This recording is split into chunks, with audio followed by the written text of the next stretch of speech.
Hi, everybody, and welcome to Amber Asks. So, this series that I'm kicking off is just because I'm naturally curious and I want to know everything in, around, near, open source, and whatever project that I happen to be working on at the time. And right now, I am part of the Kubeflow community, and I am talking today with Dominik Fleischmann. He is our release manager for the Kubeflow 1.7 release. And Dominik, if you don't mind, can you tell folks who may not be familiar with you or may not have had the opportunity to meet you a little bit about you and how long you've been in the Kubeflow community and why you like being a part of it and doing the things that you do? Yeah, sure. Hi, Amber. I'm Dominik Fleischmann. My background is in software engineering. So I've been working with Kubernetes and cloud native tech for the last 4 years. And about 2.5 years ago, I was working at Canonical. I started working with this charmed Kubeflow project, which is a distribution of Kubeflow. And one thing that we were struggling with was actually releasing at the same time as upstream. So at some point, I suddenly realized, like, hey, there is this release team. Maybe I should join it. That way we actually know what's happening in each release. I've been part of that for the past 1.5 years now.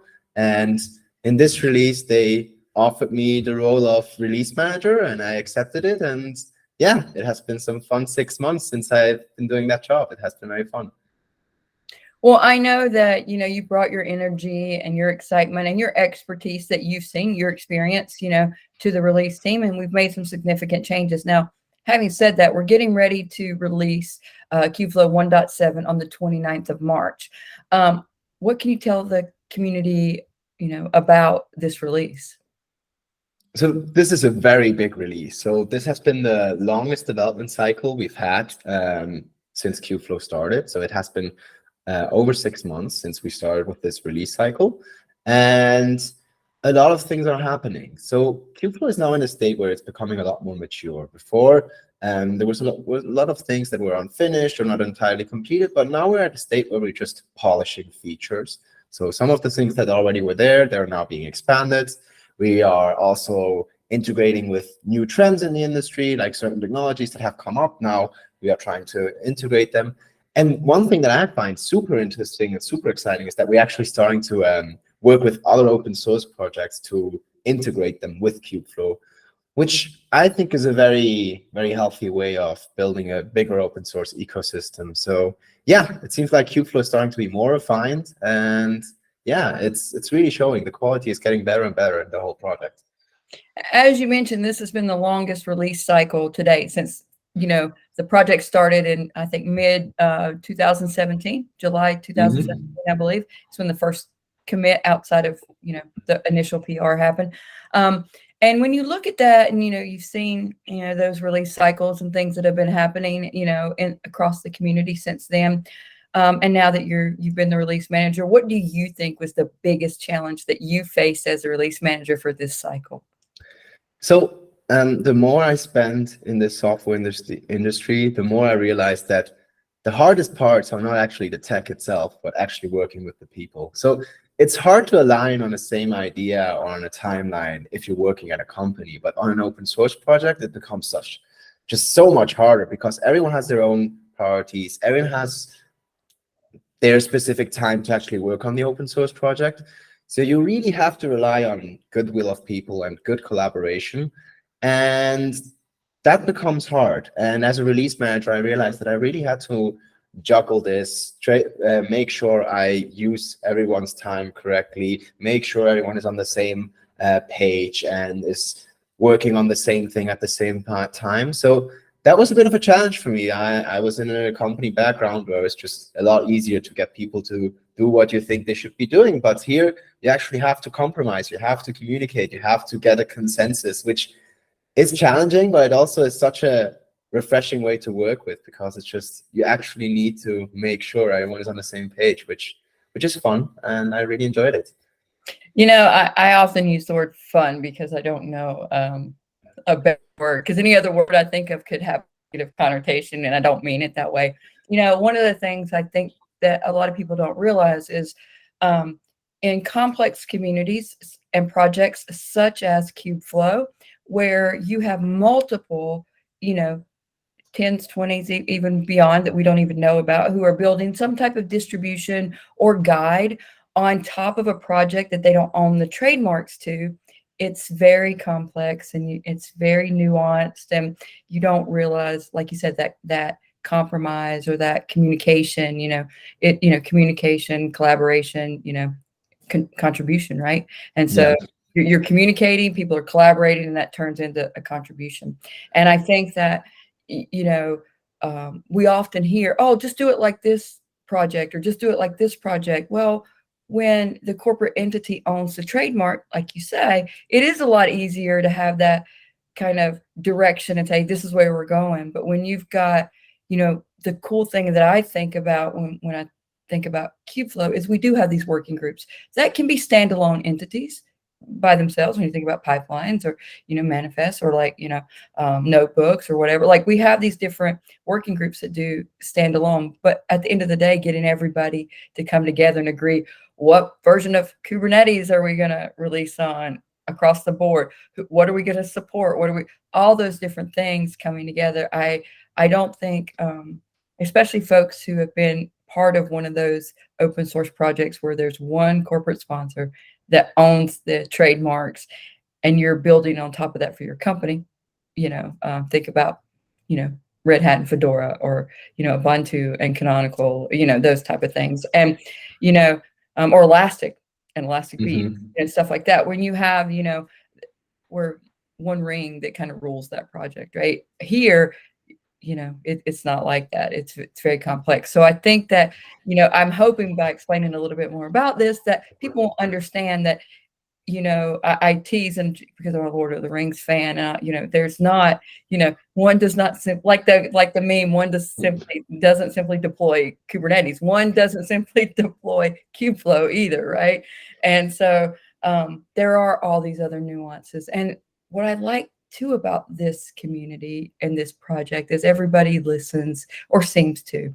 I think there was a time when that wasn't necessarily true, but now with more influx of more personalities, more organizations contributing, I think we see, that breadth of knowledge and expertise coming in, and we want more people to come in. So what do you think was your, like, looking at all that and going over some of the things that you've seen and all of that, what do you think the biggest surprise, like what surprised you the most that we were able to get done in this release? Oh, one thing that surprised me so much was when we started the testing phase, there was kind of radio of silence for a bit. Like no one was raising any issues. And I got very uncomfortable about that. At first was like, is no one testing this release? Is no one actually raising any bugs? Is this just not happening? And then suddenly some feedback come out and it was very positive. Most of the people are like, everything seems to be working fine. We haven't encountered any big issues. And for me, as someone who has worked with software, that seems super strange, but it really shows how this project has matured. Like, I think we have some amazing developers who are working really, like, are doing some amazing things in the community, and also they really care about quality and improving the project as a whole. And this has really shown in this release. Like, there has been so many things that just worked without any issues, which I was very surprised by. This is not what I'm used to. But I think it's a very positive thing that we can be very proud of. Like, these developers that are working on this project really take care of their craft and are making sure that things work correctly.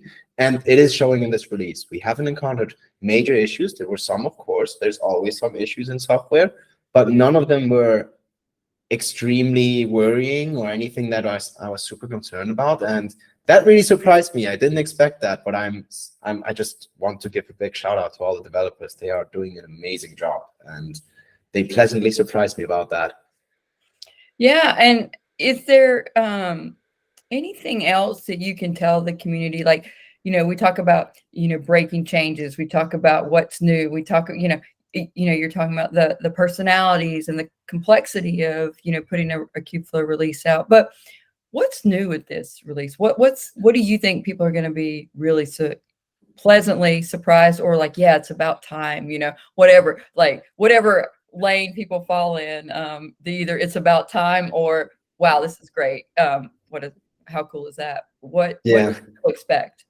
So there was one feature that I'm very excited about, and it seems very boring, but actually there is this, there's some huge UI improvements. So basically now, like almost any view that you have in the Kubeflow UI has filtering and search, which previously wasn't really necessary. When you're usually testing, you have like one notebook server or a few pipelines up, and it doesn't really matter. But people are using this in a real world environment where you have hundreds, not even thousands of these instances. And then suddenly it becomes very painful if you have to scroll and control F through things, but actually being able to filter them and search them is super useful. And now you can actually even click on these instances and you get more detailed information on that. For example, if you click on a notebook server, you actually get the exact configuration of how it was spun up. You get the logs, and all of that stuff was previously not available to users that were using the UI. They had to actually interact with the Kubernetes API, which for a lot of data scientists is just not practical. They are not used to that, and they shouldn't have to be used to that. Like, this is something that we are building a solution for data scientists, machine learning engineers who not always are experts in Kubernetes and infrastructure tools. And we need to make sure we are building UIs and user interfaces that make this approachable for them. So it seems like a stupid thing, but for me, it's a very interesting feature. Besides that, there are so many new things that are happening. If I would list them all off, we would be here for like 2 or 3 hours. But just to list them off from different projects, for example, Catit now has this tune API. So previously, if you wanted to do a tuning experiment, you had to create it with an experiment YAML. Now it has its own API, which is a lot better. And training operator added the paddle framework. So they're adding more and more training frameworks, which is super cool because that just shows the diversity of our ML ecosystem. I love that we're integrating new frameworks at each release. And pipelines is getting closer to the 2.0 release. Now they actually support parallel 4 pipelines, which allows you to actually really use parallelism to use different machine learning steps. And with transformers coming up, this can be a very interesting thing. So in general, I think there's some very interesting features. There's a lot, so please make sure to look at the different changelogs, because there's probably one feature that every user of Kubeflow will be excited about. And yeah, so those are the ones that I'm excited about, but there's a lot more to come. So I know the RC is out. We're asking people to test. We're asking users to test. But I want to back up just a minute before we get into that, because you touched on something that's really near and dear to my heart. And as I look back over my time since the early 90s in open source, you know, my thing was, you don't have to be a kernel developer to be successful, you know, in open source. And you don't have to write code. You don't have to be a developer. And you don't have to live in developer tools. However, when I got started in Kubeflow, it was like, you know, use developer tools. Like that was the hammer, and everything else was a nail. And as we move closer to, you know, and we've heard from a lot of data scientists and a lot of users now. And I think some of the things that you're excited about are because users are giving us feedback, and we want to see people continue. Matter of fact, there's a user survey that'll be coming out pretty soon. So people should, you know, join the community and watch Kubeflow discuss. And I'll probably post something on LinkedIn, and Josh will, and others will too. But, you know, we're listening to the community now and making it easier for those folks who don't necessarily, they're technical, but they don't necessarily write code, to be easier to participate, give us feedback, and use the products that we put out as a community. And I think the other thing that we're doing that's really good, we're now looking at not just Kubeflow as this project or Kubeflow as this community, but we're now, all of us, because we're coming from these professional backgrounds where companies release products of their own right, looking at, even though everything is kind of modular, looking at Kubeflow product and starting to define, what is Kubeflow? What is core Kubeflow? And then, you know, one of the things that's new in this release as well is we're going to be posting some stuff about security for the first time, and scanning the images for that and getting that all set up. So that's pretty exciting as well. So I think, to me, one of those things is, and this is across the board, not just with the release, but for everybody to start looking at things that understanding technical doesn't equal writing code. Code is part of it, but it's not always equal. And there's a lot of other technical aspects to open source projects besides the code part.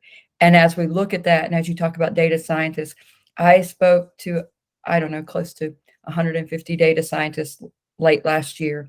And a lot of them had never been involved in open source. They weren't familiar with that. And they were like, tell me about open source. They weren't ready to get into the Kubeflow or Kubernetes or anything else yet. They just wanted to know, tell me about the principles and philosophies of open source, and how do I get involved and get started? And if we, as our community, make it easy for those people who don't write code to be involved, then we become more mature and more rich, and we take that feedback and we get a better Kubeflow product Yeah. out of it. So I'm glad that you touched on that. Is there anything else that I know you're like kind of Yes. It seems like you've got some more to add there. What are you thinking? Yes, definitely. Like, one of the things that happened when I joined the release team and when I became the release manager is I really publicized people should join the release team because it's a really good place to get started. But what I realized is that it's not enough with getting volunteers. What you have to communicate to people is that the most important thing is being consistent and just showing up. That's at least what I learned in this time that I've been working in this community. By just showing up to each meeting, even if you have not much to say, but just being there. And if someone needs something, offering your help.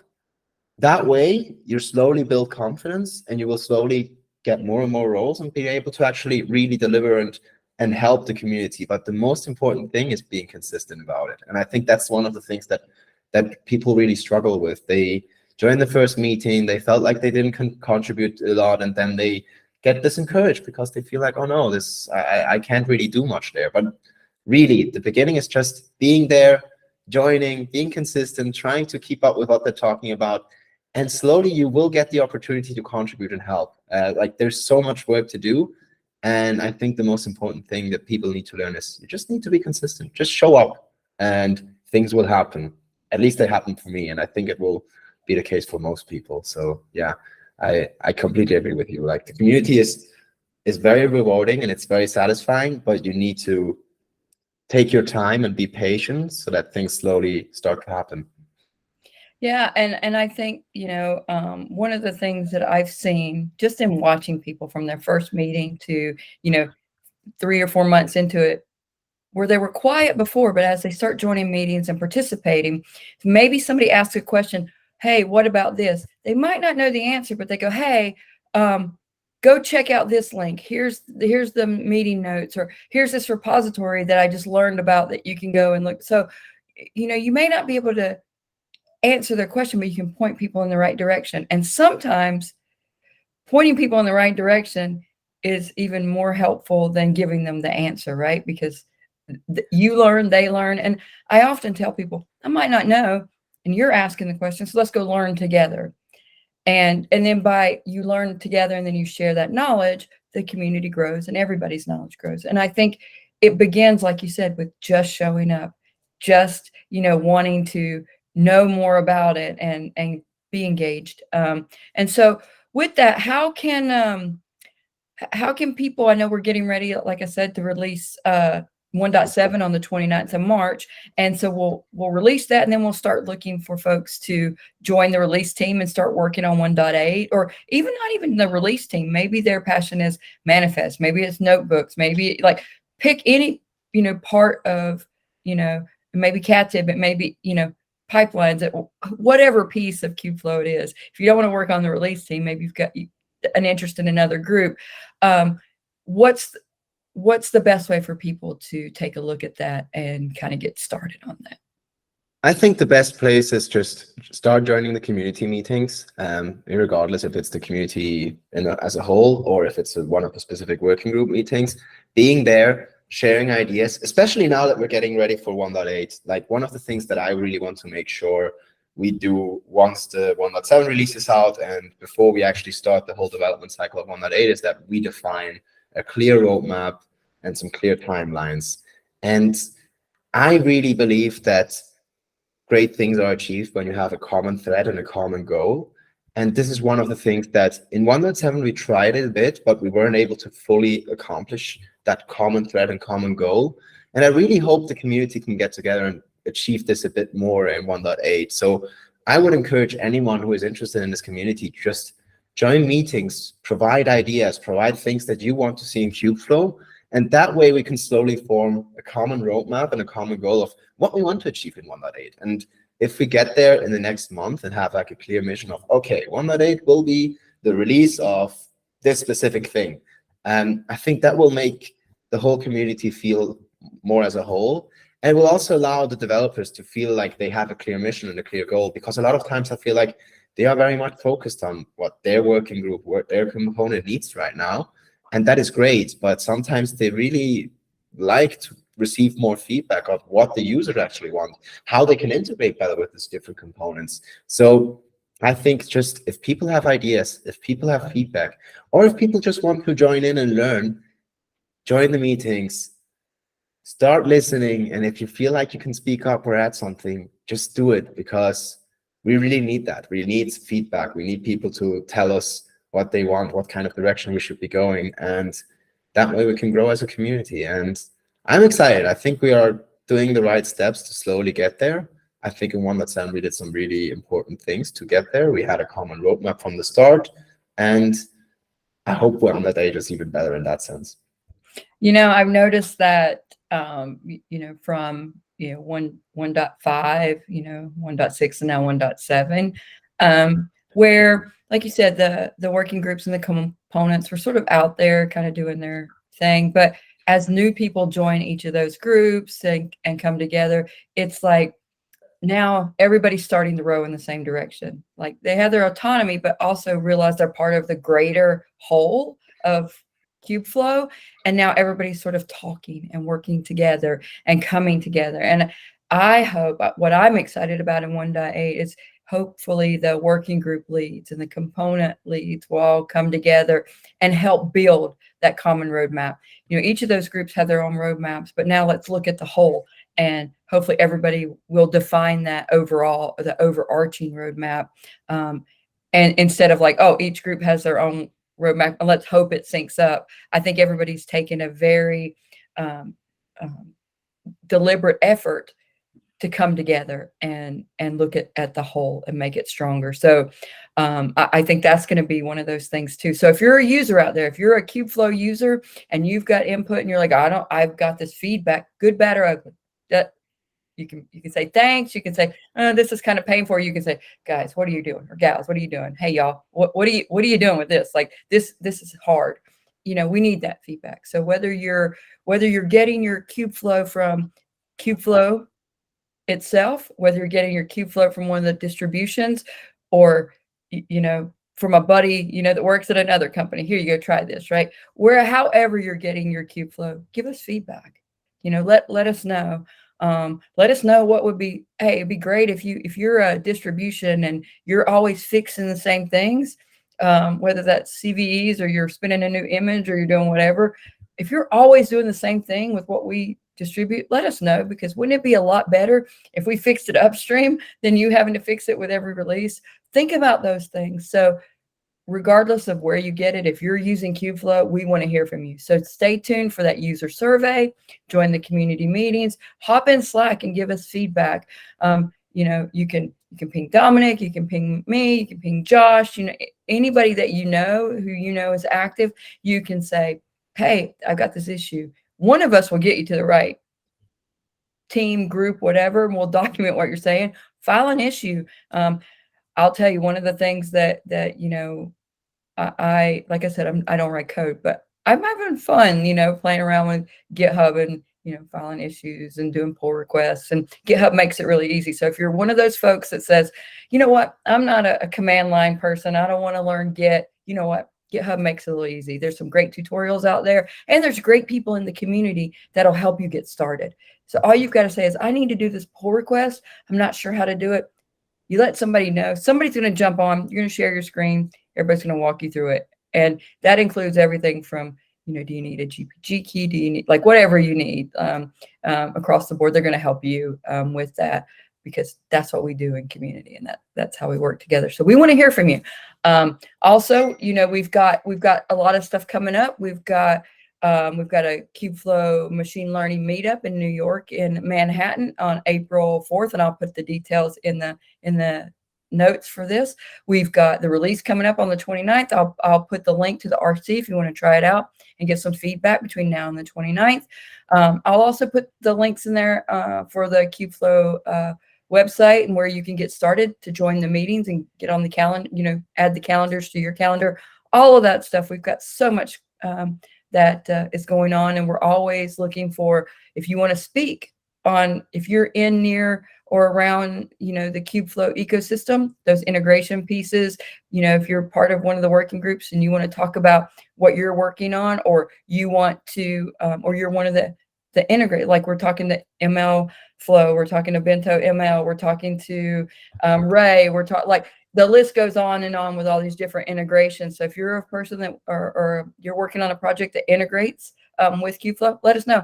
We're going to have opportunities for not only these where I want to ask and get to know more about it, but meetups and Kubeflow summits and other things that are happening. So Dominik, thanks for all your hard work for this cycle and before, being part of the release team, and also helping to grow the community and get people excited about it. So thank you very much. And thanks to everybody on the release team that helped. We're not done yet.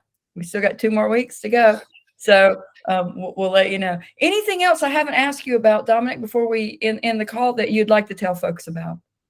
Oh, yeah. I mean, one thing that I think is Kubeflow is in a very interesting position right now. There's this huge AI boom that is happening right now in the whole industry. And Kubeflow was there before the hype, and it will also be there after the hype. And I think it's crucial for us to have a truly open source MLOps tool set that can compete with all the tools that the public clouds provide.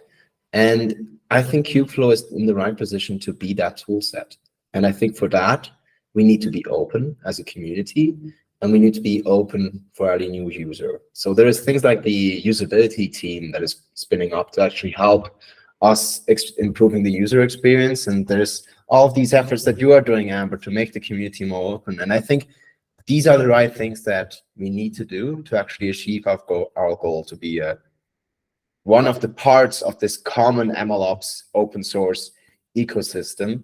And I'm super excited about it. I think it's going to be a fun journey. It has just started, and let's see how it goes in the future. And thank you for organizing this, Amber. That's been great. Thank you. And I'll see you online, I'm sure, in just a few hours. So thanks everybody for joining, and give us your feedback, and also try out Kubeflow, join the community and get involved. We'd love to have you. Like Dominik said, we're striving to be more open, more transparent, and we want you, the user, to be involved. So thank you so much, and wait for the next installment of Amber Asks. Thank you so much, and we look forward to talking to you soon.